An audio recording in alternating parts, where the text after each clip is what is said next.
If you want to see me turn this into this, then keep watching. So I wanted to share with you guys a fun little project I recently took on, and I wanted to show you guys something outside of gaming, since that is the way this channel has been leaning most recently.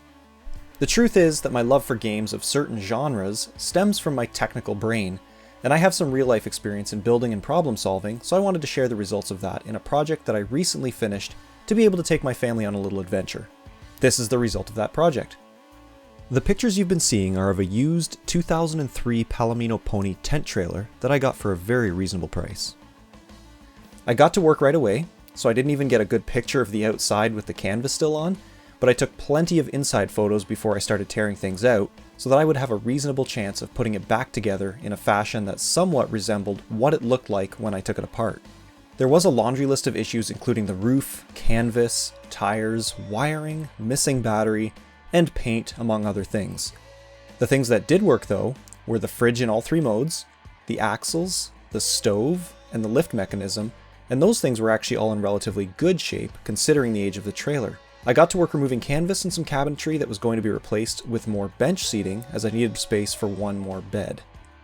The roof had been leaking for a while, it looked like, and the inner window covering on a couple of the canvases had been eaten away by the mold, but the structure of the vinyl canvas was still strong and untouched.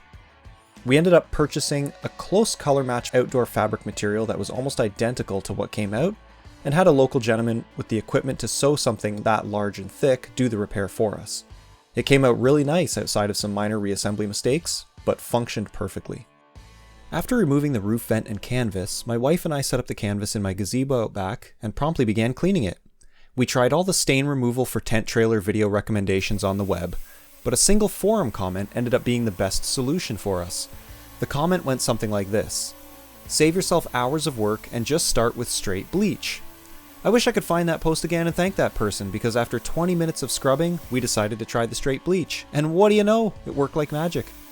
Your results may vary, so test in an inconspicuous spot before going to town. That little trick removed 90% or more of the stains, and only the most egregious stains that you saw in the pictures are still a little bit visible. Otherwise, the canvas looks and smells markedly better than when we first received it, and the only money I put into it was the $50 in materials and $200 to have the covers resewn into the original canvas. Saved about $1,750 right there by my estimate.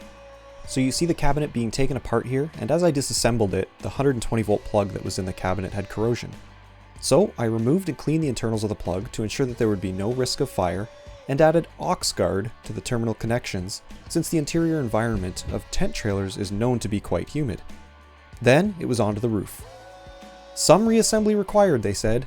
It'll be easy, they said, as I got some inspiration from tent trailer roof rebuild videos on YouTube. Boy, if I only knew what I was getting myself into. After enlisting the help of some local vagrants, and just kidding, it was my kids, we got to work tearing down the old roof materials of wooden foam that had rotted away after years of water ingress. Amazingly though, the glue holding it all together worked wonders against the water. Then it was back to the demolition inside the trailer. The cabinet came out, and the completely destroyed upper passenger side of the roof support came off the trailer. We started rebuilding shortly after, as there wasn't really anything more to remove. I started with the roof support, as that needed to be rebuilt before I could start putting the roof back together with the new materials. I used a red oak plank for the lower piece, as that would hold the entire weight of the roof with just 4 bolts and 4 screws, and I didn't ever want this to have to be redone again. Poplar worked great for the upper portion, and with some clamps, carpentry glue, and reinforcing screws, I shaped and assembled the pieces using the metal inside sheet as a guide.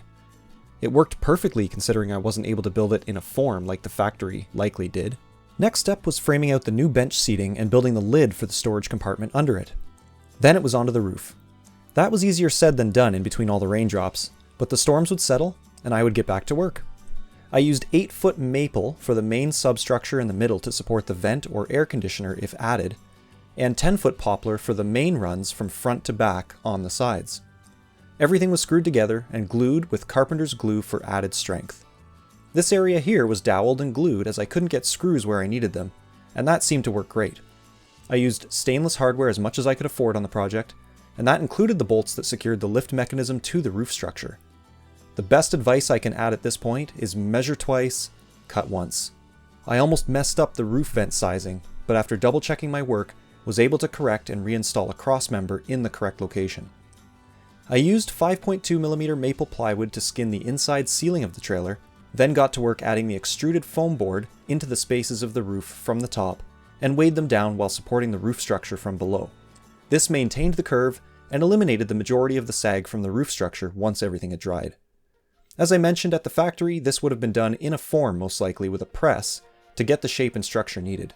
There was plenty of stripping and painting parts, as well as the removing of vinyl stickers and the associated glues and adhesives that come with that. I also switched all exterior lighting to LED for better visibility and longevity. After patching some minor defects in the exterior skin, I painted the outside, then started on the interior painting. The sink cabinet, all the walls and trim, the cabinet doors, and even the plug covers received a fresh coat of paint. Once I was satisfied with the interior painting, I looked back to the outside as I had received the new vinyl insert trim for the corners. I had butyl tape from early on in the project and began rebuilding all the outside corners on the lower half of the trailer in the same manner that I had done the roof.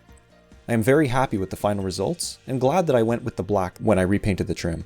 Then I looked upward to the roof again and began skinning the roof with the metal sheets I had removed prior during disassembly. This was the part of the project that I would have liked to have had the mold and press that the factory had. It was a nightmare trying to get the skin to stay flat and not bubble too much, but in the end, I got the results I was hoping for. No major or obvious bubbling, and a reskinned roof that looked like new after a coat of paint. As a quick side note, I did have pinholes in the roof that showed themselves once all the inner materials were removed, so I filled all of them with silicone from the inside before laying the roof sheet on the foam and securing it down. That part of the process I used PL300 foam board glue for, and since everything was weighted down, it seemed to hold relatively well. Time will tell. I got new tires with the proper load rating, then took the trailer down to the shop to get it onto the lift. While the trailer came with new tires and rims, I had to swap out the new tires and rims for properly load rated ones, and began stripping and painting the underside. I used a rust converter by Tremclad after the grinder with a wire wheel treatment, after which I coated the bottom in Tremclad oil-based rust paint. The results were night and day. I welded a large plate to the bed roller wheels in order to stop them from twisting and binding up on the bed during transition, then greased the lift mechanism and repacked the wheel bearings. The next day, I installed the battery box, battery, and propane tank, then towed the trailer back home where my wife and I started reinstalling the canvas that we had just picked up from the tailor. Here are the final results. Unfortunately, without any pictures of the cabinets really, but believe me, they came up great as well.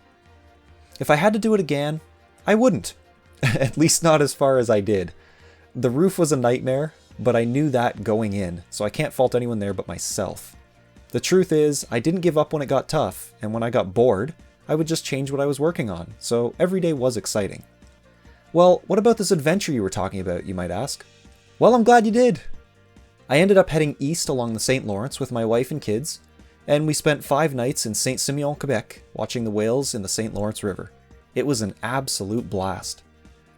Thank you so much for allowing me to share this with you, and I hope it inspires you to start a project of your own, or at least continue a project you might have started.